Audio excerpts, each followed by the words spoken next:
Hi everyone. उम्मीद करते हैं आप लोगों को जो मैंने क्वेश्चन दिया था या होमवर्क दिया था जो कल के लेक्चर में वो आप लोगों ने कर लिया होगा। तो चलिए बीजेपी इलेक्ट्रिकल में आप लोगों का फिर से स्वागत करते हैं हम। ये हमारा यूट्यूब चैनल है। जो नए यूजर हैं या फिर जो नए सब्सक्राइबर हैं, जो बच्चे नए पढ़ रहे हैं हमारे साथ, मैं उनसे रिक्वेस्ट करता हूं कि वो लेक्चर को शुरू से देखें। अगर बीच से देखेंगे तो बहुत चीजें उनको मिस मिलेंगी। और जो करंट स्टूडेंट्स हमारे साथ जुड़े हैं, लगातार आ रहे हैं, जुड़े हुए पढ़ते आ रहे हैं, वो तो काफी अच्छे से जानते हैं कि अगर शुरू से पढ़ेंगे तो उनको कितना फायदा होने वाला है। तो हम लोग ओवरहेड लाइन का एस्टिमेशन पढ़ रहे थे। पिछले लेक्चर में हमने काफी बेसिक चीजें देखी। कुछ मैंने आपको होमवर्क दिया हुआ था, तो उम्मीद करते हैं वो होमवर्क आप लोगों ने किया होगा। कुछ पॉइंटें मैंने नोट कराया था कि आप इनके बारे में पढ़िएगा। लाइन सपोर्ट से रिलेटेड, इंसुलेटर से रिलेटेड, वो आप लोगों ने देख लिया होगा। तो चलिए आगे चलते हैं और कुछ आज आपको होमवर्क देते हैं, देखते हैं वो कितना आप लोग करके लाते हैं। देखिए कल के लेक्चर में हमने क्या किया था कि मेन कंपोनेंट पढ़ रहे थे।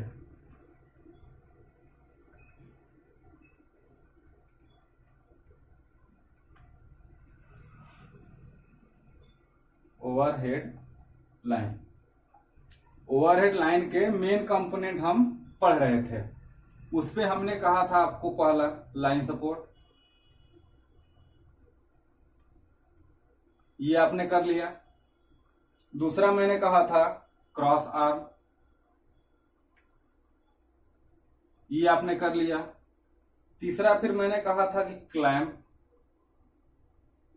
ये आपने कर लिया। चौथा फिर मैंने कहा था इंसुलेटर, ये आपने कर लिया। उसके बाद देखिए पांचवा हमारे पास आता है कंडक्टर। ये सपोर्ट के बाद और इंसुलेटर के बाद तीसरा सबसे इंपॉर्टेंट चीज, अगर इनकी प्रायोरिटी देखें तो सबसे पहली प्रायोरिटी कंडक्टर की आती है, फिर जाके लाइन इंसुलेटर और ये लाइन सपोर्ट और इंसुलेटर आते हैं। सबसे ज्यादा प्रायोरिटी किसको देते हैं हम? कंडक्टर को देते हैं। क्यों?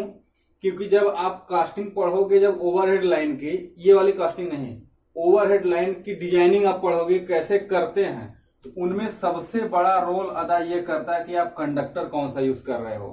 सारे का सारा कास्ट इसी पे निर्भर करता है। इसलिए कंडक्टर को पढ़ना हमें बहुत ज्यादा जरूरी है। तो कंडक्टर के बेस में मैं कहूं तो आपने बहुत सारा सुना होगा। जैसे देखिए हार्ड कॉपर वायर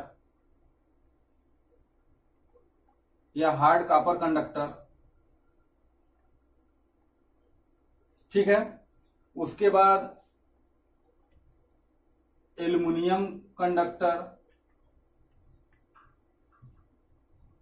उसके बाद एक और मैं बोलूं तो स्टील वायर। अब आप कहोगे सर स्टील वायर तो हमने नहीं सुना। तो स्टील वायर भी होता है, लेकिन ये लाइन खींचने के लिए नहीं, लाइन में सपोर्ट के लिए, यानी कि मैकेनिकल स्ट्रेंथ बढ़ाने के लिए हम लोग स्टील वायर का भी यूज करते हैं। नो डाउट ये बहुत बैड कंडक्टर होता है, इसका रेजिस्टेंस बहुत ज्यादा होता है, लेकिन ये सपोर्ट का काम करता है। इतना मजबूत होता है जितना एल्युमिनियम और कॉपर मजबूत नहीं होते। तो सपोर्ट भी तो हमको चाहिए, एक पोल से दूसरे पोल पर स्पान पोल खींचने के लिए। स्पान खींचेंगे तो हमको चाहिए कि मतलब मजबूत जितना होगा उतना सैग कम आएगा। अब सैग क्या है ये भी आप पढ़े होंगे। तो इसलिए क्या होता है कि स्टील वायर का भी यूज करते हैं। उसके बाद आपने और भी सुना होगा AAC, ऑल एल्युमिनियम कंडक्टर। लेकिन सबसे इंपॉर्टेंट जो है, मैं बोलूं इंपॉर्टेंट वो कंडक्टर, वो ACSR है, aluminium conductor steel reinforce. Aluminium conductor steel reinforce, इसका क्या होता है? फुल फॉर्म होता है। आपने देखा होगा जितने भी आपके गांव घर में 11,000 की लाइनें या 440 की लाइनें खींची जाती हैं, वो ACSR ही होता है।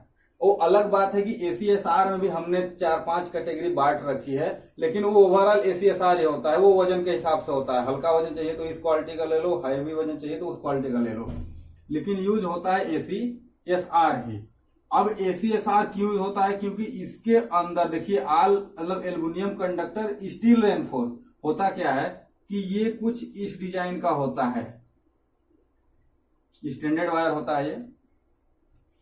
ये जो बीच वाला होता है ये स्टील का होता है जो कि मजबूती के लिए होता है, और इसके ऊपर हम लोग एल्युमिनियम कंडक्टर लगाते हैं जो अच्छा कंडक्टर का काम करता है।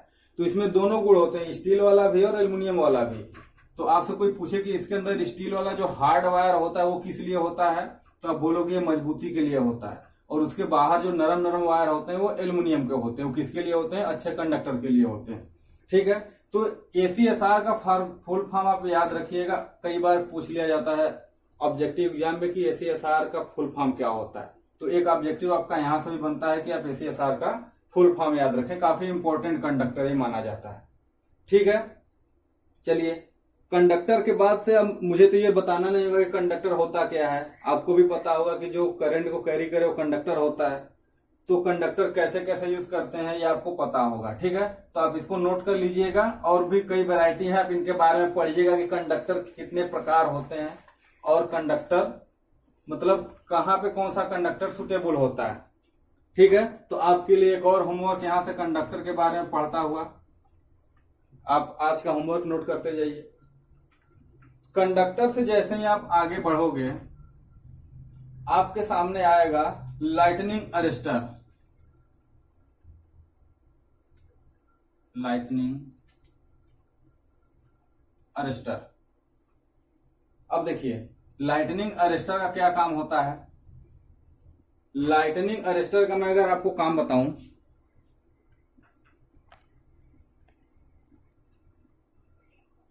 तो आपने देखा होगा कि जब कोई वायर ऐसे चल रहा है, यहां सब स्टेशन पे उतरा और यहां से किसी दूसरे सब स्टेशन या जनरेटिंग स्टेशन से ये चला, तो अगर इन केस आकाशीय बिजली इस पे गिर गई, ध्यान दीजिएगा बात को, अगर आकाशीय बिजली कहीं पे भी गलती से गिर गई तो ओवरऑल जो वोल्टेज का मान होता है जिसको हम लोग सर्ज बोलते हैं, हिंदी में हिल्लोल शब्द शायद यूज होता है, ये जो सर्ज होता है ये काफी बढ़ जाता है, यानी कि उस वोल्टेज में जो लाइन में जा रही है ये खुद का वोल्टेज ऐड कर देता है। एक तरीके से सिंपल ये समझिए, अब आप मान लेते हैं कि 220 केवी की लाइन ले जा रहे हो, या 11 केवी की मान लो जो हम पढ़ने जा रहे हैं, आप ले जा रहे हो। अब इस पे कोई आकाशीय बिजली गिर के कुछ वोल्टेज x केवी ऐड कर दिया, तो वो आपका 11 प्लस x केवी होगा। अब आप कहोगे ये x का मान जो होता है हो सकता है 2 4 10 वोल्ट हो, नहीं, ये 11 से भी ज्यादा केवी में हो सकता है 10 केवी हो, 20 केवी हो, 5 केवी हो, लेकिन आपने जो यहाँ पे सिस्टम अपना लगा रखा है जिसको हम लोग इलेक्ट्रिकल इक्विपमेंट्स बोलेंगे, वो तो आपने 11 केवी और प्लस माइनस मान लेते हैं 5% रेगुलेशन लिया होगा, या लो वोल्टेज में मान लेते हैं 10% लेके चलते हैं, 10% भी रेगुलेशन रखा होगा कि घटेगा बढ़ेगा तो एडजस्ट कर लेगा, ये वाला तो और ज्यादा बढ़ा देगा। तो इतना ज्यादा वोल्टेज बढ़ जाता है कि आपका जो इक्विपमेंट्स लगा है वो फूक जाएगा या खराब हो जाएगा। तो चूंकि जब ये खराब हो जाएगा तो हमारा काम क्या हो जाएगा, बढ़ जाएगा। एक तो चलती हुई लाइन ब्रेक हो जाएगी, जहां सप्लाई जा रही थी वहां की सप्लाई रुक जाएगी। मान लेते हैं आपके मेन फीडर पे गिर गया, तो आपका मेन फीडर बंद होने से पूरी की पूरी सप्लाई बंद हो जाएगी। तो इस चीज से बचने के लिए लाइटनिंग अरेस्टर लगाते हैं। ये एक प्रकार का ऐसा आइटम होता है कि जब इसकी रेटिंग हमने दे दी कि ये 11 केवी के लिए है, तो ये 11 केवी से एक आध केवी घटेगा बढ़ेगा, घटने पे तो कुछ फर्क नहीं पड़ता, ये बढ़ने पे काम करता है। अगर एक आध केवी बढ़ा 10% लेंगे तो 1.1 केवी तो बढ़ेगा, इतना बढ़ा तो ये नॉर्मली अपना काम करता रहेगा, ये कुछ नहीं छेड़ेगा। लेकिन ज्यादा जैसे ही वोल्टेज हुआ ये कंडक्टर बन जाएगा, ये ग्राउंड से जुड़ा होता है। लाइटनिंग अरेस्टर ग्राउंड से जुड़ा होता है, ये कंडक्टर बन जाएगा और सारा का सारा वोल्टेज कुछ क्षण के लिए कहाँ भेज देगा, ग्राउंड में भेज देगा, आपके सिस्टम पे नहीं जाएगा वो वोल्टेज। और जैसे ही वो वोल्टेज ग्राउंड को चला गया तो ये वोल्टेज क्षणिक होती है, हमेशा के लिए तो आते नहीं, एक झटके के लिए आई फिर चली गई, तो उस झटके को ये कहाँ भेज देता है, ग्राउंड में। और जब ये झटका ग्राउंड में चला गया तो फिर वैसा का वैसे आपका 11 kV बन जाएगा लाइन जो चल रही है। तो जैसे ही 11 kV लाइन बन जाएगी फिर से ओपन हो जाएगा, तो आपकी सारी लाइन कहाँ जाने लगेगी, सिस्टम पे आपके जाने लगेगी, जो आपने ट्रांसफार्मर वगैरह लगा रखा है वहां जाने लगेगी।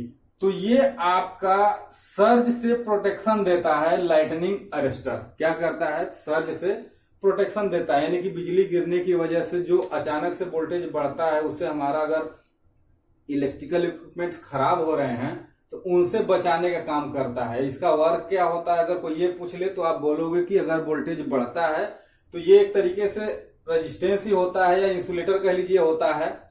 ये इंसुलेटर होता है, जैसे ही वोल्टेज बढ़ता है ये इंसुलेटर कंडक्टर बन जाता है, और जैसे ही वोल्टेज घट के अपने रेटिंग पे आ जाता है ये फिर से इंसुलेटर बन जाता है।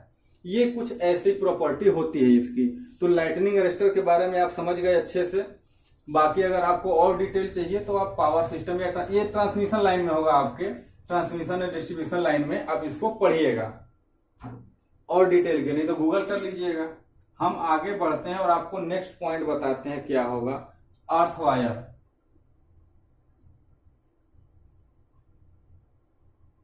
अब आप बोलोगे कि लाइन में ये ओवरहेड लाइन में अर्थ वायर कहाँ होता है, तो मैं इसके लिए आपको जवाब देता हूं कि आपका जो अर्थ वायर होता है वो देखिए, जब आप देखोगे बड़े बड़े टावर जो होते हैं, एक टावर ये है, एक टावर ये है, इनके बीच में आपकी लाइनें गई हैं, ठीक है, बहुत सारी लाइनें जाती, 3-4 तारें गई हैं। इनके ऊपर एक पतला सा वायर जाता है, बिल्कुल इसके चुंडी पे। कहाँ पे, चुंडी पे। आपने देखा होगा कि इन सब वायरों से ये वायर काफी पतला होता है। तो ये वायर जब पतला है तो यही वायर क्या होता है, अर्थ वायर होता है। अर्थ वायर क्या काम करता है, देखिए इसके कई सारे काम है। एक काम तो ये होता है कि हर खंभे के पास में फिर ग्राउंड होता है, ठीक है। तो अर्थ फॉल्ट रिले के लिए काफी काम कर देता है कि अर्थ फॉल्ट रिले इसके सहारे ऑपरेट हो जाता है। दूसरा सबसे बड़ा काम इसका ये है कि अगर अचानक से बिजली गिर रही है तो सबसे ऊपर ये है, ये बिजली इसी पे गिरेगी, और जब ये बिजली इस पे गिरेगी तो हर पोल पे कहाँ है, हर पोल पे नहीं तो 1-2 पोल के बाद इसको क्या कर देते हैं, ग्राउंड कर देते हैं। तो ये बिजली कहाँ चली जाएगी, ग्राउंड पे चली जाएगी। आपकी जो ये मेन लाइन है वो प्रभावित नहीं होगी। तो ये दूसरा भी काम होता है अर्थ वायर का। और अर्थ वायर से आपको समझ में आना चाहिए कि अर्थिंग का काम करता है, आपके सारे पोल वगैरह को अर्थ करके रखता है, ठीक है, आपस में। तो ये हो गया अर्थ वायर। अब देखिए 8वां क्या है। 8वां में अगर आपसे बोलूं तो एंटी क्लिम्बिंग डिवाइस है। एंटी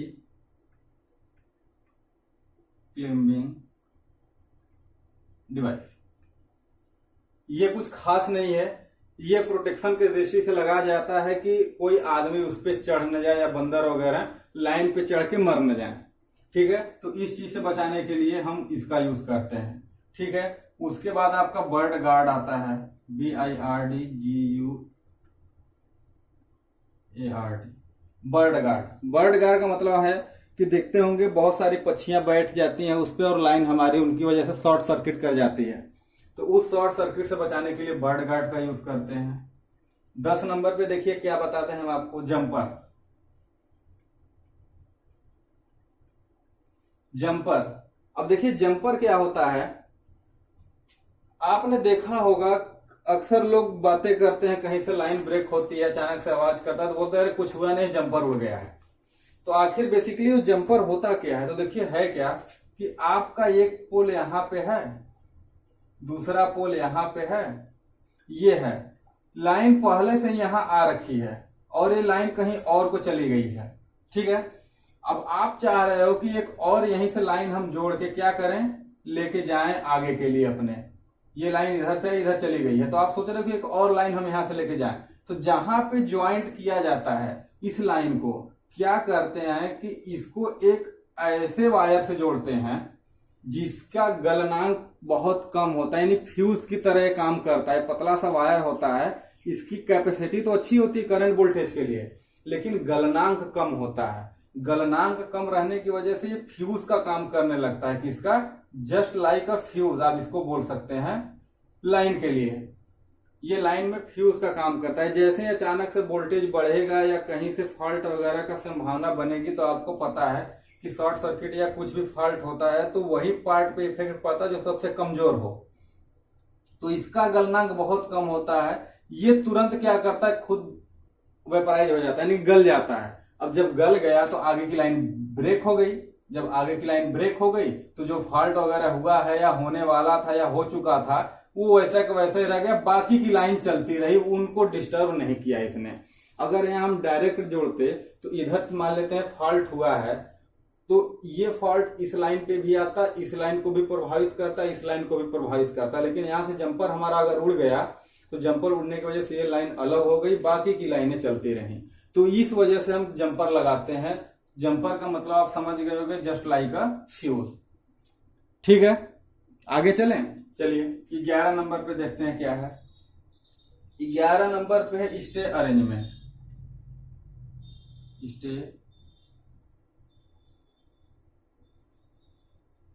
स्टे अरेंजमेंट का क्या काम है अब आपको भी पता है, यहीं पे जस्ट मैं आपको बता दूं। देखिए होता क्या है, एक लाइन ऐसी है जो इस दर से आई और इधर चली गई, ये आपका पोल है। ठीक है, एक ऐसा पोल है जहां से लाइन आई यहां पे और यहीं खत्म हो गई, ये लास्ट पोल था। ठीक है, तो अब आप देखिए कि जब ये पोल है तो लाइन यहां पे खत्म हो गई तो एक फोर्स लगेगा ना, इस खींचा रहेगा पोल को। अब पोल आपने जमीन में धंसाया हुआ है कुछ ऐसे, अगर ये पोल कमजोर होगा तो लाइन खींच देगी अपनी तरफ, या हवा वगैरह का झोंका आया तो और खींचेगा इधर। ठीक है, अगर ये लाइन आगे चली गई होती मान लेते हैं तो इधर वाला इधर को खींचता, उधर वाला उधर को खींचता, तो ये बीच में पड़ा रहता। लेकिन ये लाइन तो आगे गई नहीं है तो इसको सिर्फ अपनी तरफ खींचेगा, तो इस पे टेंशन लगा रहेगा। पोल सोचेगा मैं इधर की तरफ गिर जाऊं, मैं इधर की तरफ गिर जाऊं। जब तक इसका सामर्थ्य बना है तब तक ये झेल के रखेगा, उसके बाद बोलेगा मैं तो चल रहा, मेरे से नहीं संभाला जाता, अब ये लौट जाएगा। दूसरा केस देखिए क्या बनता है कि एक वायर इधर से आया उधर चला गया, तो होगा क्या, एक इधर से खींच रहा है दूसरा उधर से खींच रहा है, तो आपको पता है कि फोर्स कुछ न कुछ इधर लगेगा। जो फोर्स है कुछ न कुछ इधर लगेगा, यानी कि एक टेंशन फिर से जनरेट हो गया। वो अलग बात है कि तीसरे डायरेक्शन में हुआ है, ना इस डायरेक्शन में ना इस डायरेक्शन में, किसी और डायरेक्शन में टेंशन जनरेट हो गया। तो अब टेंशन तो जनरेट हुआ है, ये पोल तो झेलेगा ही, जिस दिन झेलने में असमर्थ रहा उस दिन गिर जाएगा। तो करते क्या है कि जिधर की तरफ बल लगता है जस्ट उसके विपरीत हम क्या करते हैं, एक स्टे लगा देते हैं, just like a support purpose. किसके लिए? सपोर्ट के लिए हम लोग क्या करते हैं, एक स्टे अरेंजमेंट दे देते हैं। ये स्टे अरेंजमेंट कुछ ऐसा होता है कि ये जमीन में इसको धंसा देते हैं ले जाके, ये इसको उसके विपरीत खींचा रहेगा। तो अब क्या करेगा, जितना बल इधर की तरफ लग रहा था ये स्टे उसको उधर की तरफ उतना ही खींचेगा। जब दोनों तरफ से बराबर खींचा हुआ आएगा तो फोर्स क्या हो जाएगा, खत्म, इधर का भी फोर्स हो जाएगा खत्म। तो अब ये नहीं टूटेगा। तो इसलिए हमको स्टे अरेंजमेंट हर उस पॉइंट पे देना है जहां पे या तो वायर एंड हो रहा हो या कोई मोड़ हो, वहां पे हम क्या देते हैं, ये स्टे अरेंजमेंट देते हैं। तो अब आपको पता चल गया होगा कि स्टे अरेंजमेंट कोई आपसे कह दे कि क्या होता है तो आप उसको इजीली समझा ले जाओगे। ठीक है, चलिए देखिए नेक्स्ट देखते हैं क्या है। नेक्स्ट है आपका डैम्पर। ये आपके सामने नया शब्द आया होगा कि आखिर डैम्पर होता क्या है ना। तो देखिए होता क्या है कि मान लेते हैं ये आपकी एक लाइन है, हम टावर की लाइन ले लेते हैं, दूसरा टावर यहां है, ये लाइन यहां से कुछ ऐसे गई हैं, 3 लाइनें हैं RYB। ठीक है, कुछ सैग है इनमें। सैग क्या होता है बता दे रहा हूं। जो सीधा वायर न जाके ऐसे कर्व के रूप में गया है, तो जो जितना कटेनरी, अब कटेनरी क्या है, जो जितना ऐसे टेढ़ा बन रहा है वो जो जाना चाहिए था ऐसे लेकिन गया कुछ ऐसे, तो इसी को क्या बोलते हैं, सैग बोलते हैं। कितना डाउन हो रहा है, इसी को सैग बोलते हैं। ठीक है, तो अब ऐसा कुछ है। अब आप सोचिए कि जब कुछ ऐसा अरेंजमेंट बन गया तो अब होगा क्या कि हवा चलेगी तो ये हिलेगा, यानी इनमें वाइब्रेशन होगा। अगर ये वाइब्रेशन ज्यादा होने लगा तो क्या करेगा, ये लाइन को डिस्टर्ब करेगा। लाइन को डिस्टर्ब इसलिए करेगा कि हो सकता है ये टूट जाए या हो सकता है ये आपस में सट जाए, तो लाइन पूरी डिस्टर्ब हो जाती है। तो इस चीज से बचने के लिए आपने वायर के साथ देखा होगा कुछ ऐसे ऐसे लगाए रहते हैं डंबल टाइप का, ये कई साइड का आता है। हर वायर में आपने देखा होगा, आप जाइएगा एलटी लाइन में आपको देखने को मिलेगा, एसटी लाइन टावर के लाइन में मिलता है देखने को, वैसे नहीं मिलता छोटे लाइनों में।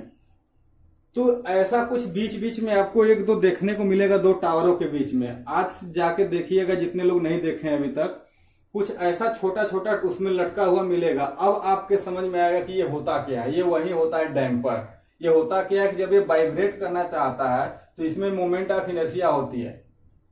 मोमेंट ऑफ इनर्शिया के लिए जड़त्व जिसको आप लोग बोलते हैं, जड़त्व के कारण ये हिलने नहीं देता उसको। अगर हिलना चाहेगा तो ये खुद नहीं हिलने देगा। तो क्या होता है कि ये जो वाइब्रेशन होता है उसको सोख लेता है, तो वायर हमारा वाइब्रेशन ना के बराबर करता है। तो डैम्पर का काम होता है वाइब्रेशन को रोकना। ठीक है, तो ये लगभग हमारे 10-12 क्या थे मेन कंपोनेंट थे जो आपको ध्यान रखने हैं। एक बार आप किसी भी किताब से, चाहे आपके ड्राइंग की किताब हो, चाहे आपके ट्रांसमिशन डिस्ट्रीब्यूशन की किताब हो टीडी की, आप उससे ये पूरा का पूरा डिटेल पढ़िएगा, क्योंकि ये आपके 2-2 सब्जेक्ट का काम है, 3-3 सब्जेक्ट को कवर करेगा। ठीक है, पावर प्लांट को भी कवर करेगा, इसके बाद ट्रांसमिशन लाइन को भी कवर करेगा, और ड्राइंग में तो है ही। ठीक है, तो इतना कुछ ये कवर करेगा, तो आप जरूर इसको देखिएगा।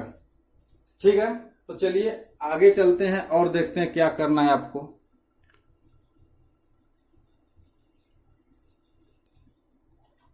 चलते हैं, ये हो गया होगा, आप लोगों ने इसको नोट कर लिया होगा। देखिए आगे क्या बचता है आपके बेसिक में। अब कुछ ज्यादा चीजें नहीं बची हैं, लगभग आपका खत्म हो गया है। अब हम सीधे कहाँ चलेंगे, मेन टॉपिक पे चलेंगे जो एग्जाम में पूछा जाता है। फिलहाल 1-2 और पॉइंट है, उनको आप लोग देख लीजिए। इतना कुछ आपने देख लिया तो एक और आता है आपके सामने, 2-3 टर्म आएंगे, मैं उनको समझा दे रहा हूं, आप लोग नोट कर लीजिएगा तो कर लीजिएगा, नहीं तो समझ जाएंगे। Conductor configuration. कंडक्टर का कॉन्फ़िगरेशन कैसे होता है, जब लाइनें खींची जाती हैं तो आपने देखा होगा कुछ तार ऊर्ध्वाधर ऐसे आपको मिलेंगे, यानी कि पोल लगा है, पोल पे ऐसे आपको सीधा दिखेगा। जो आपके गांव घर में लाइन जाती है देखा होगा आपने, ऊर्ध्वाधर होगा। दूसरा क्या होता है, क्षैतिज होता है, यानी कि तार ऐसे जाएंगे बिल्कुल पैरेलल तीनों। तीसरा होता है त्रिकोणीय। त्रिकोणीय ये कुछ ऐसा अरेंजमेंट होता है, मैंने कुछ आगे पीछे बना दिया है, ये बिल्कुल बराबर होगा। कुछ ऐसे 3 वायर जाएंगे, ये मैंने सेक्शन बना दिया। अब देखिए, आपने 11 kV की लाइन देखी होगी, ऐसा अरेंजमेंट होता है। ये अरेंजमेंट आपको टेलीफोन लाइनों वगैरह में मिलता है, ऐसे नहीं मिलता है जनरली आपकी इलेक्ट्रिक लाइन में। ये आपको मिलता है एलटी लाइन में, जो आप लोगों के घरों के साइड में जाती है। और जो ट्रांसमिशन लाइन बड़े बड़े बनते हैं वो भी कुछ इसी अरेंजमेंट के आधार पर बनते हैं, या तो ये बनता है या तो ये। लेकिन जो ज्यादा यूज किया जाता है वो त्रिकोणीय वाला होता है। होता क्या है कि जब आगे आप काफी डीप में पढ़ोगे तो इनके बीच में डिस्टेंस जो होता है वो काफी मायने रखता है। किसके लिए, यल एंड सी के लिए। क्योंकि आपको पता है कि जो लॉस होता है वो आई स्क्वायर इंटू जेड के फॉर्म में होता है ट्रांसमिशन लाइन में, यानी कि एसी की लाइन में। और जो ये जेड होता है वो आपको पता है कि r square plus x y minus x l का स्क्वायर होता है, यानी कि एक्सी एक्सएल जो है ये यहाँ एल और सी से आते हैं, तो काफी इफेक्ट डालते हैं लाइनों पे। तो इस चीज से हमको बचने के लिए ये ज्यादा प्रेफर करते हैं हम लोग, ठीक है। तो ये कॉन्फ़िगरेशन समझाना था कि कुछ ऐसा भी अरेंजमेंट होता है वायरों का, तो अगर कहीं मिल जाएगी कॉन्फ़िगरेशन कैसा कैसा होता है तो आप कंफ्यूज न करें। अगर दिक्कत हो तो आप इसको बना के समझ लीजिएगा अभी, ठीक है। चलिए देखिए और एक क्या करते हैं, और एक है टर्मिनल पोल।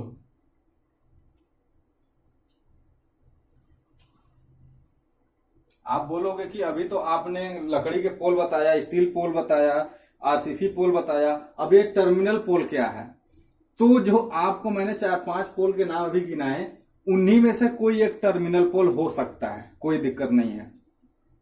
बस ये अपने काम की वजह से अलग है। होता क्या है कि जब कोई लाइन आके अंत में खत्म होती है तो उसको हम लोग क्या बोलते हैं, टर्मिनल पोल। ये क्या कहलाता है, ये बीच में कई सारे पोल होंगे, इधर से लाइन आ रही है, ये कई सारे पोल हैं, लेकिन ये टर्मिनल पोल नहीं है। जो पोल लास्ट में लाइन के खत्म हो जाता है, जहां पे लाइन खत्म होती है, इसको बोलते हैं कि ये टर्मिनल पोल है,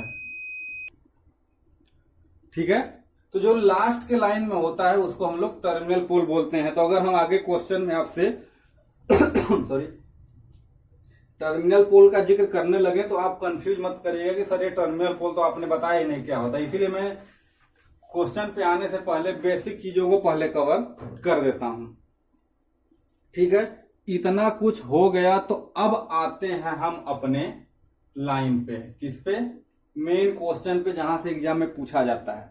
तो देखिए मान लेते हैं कि हमारी लाइन यहां से यहां तक जा रही है, 1 किलोमीटर की लाइन हो, 2 किलोमीटर की लाइन हो, 3 किलोमीटर की लाइन हो। ये रेलवे लाइन नहीं है, मान लेते हैं कि हमारी 3 वायर की लाइन जा रही है, ठीक है। ये डिस्टेंस 5 किलोमीटर का है यहां से यहां तक का। अगर ये 5 किलोमीटर लाइन जा रही है तो क्या जरूरी कि ये खाली जगह में ही जाए? आप अपने दिमाग से सोचिए कि ये लाइन क्या जरूरी है कि खाली जगह में ही जाए?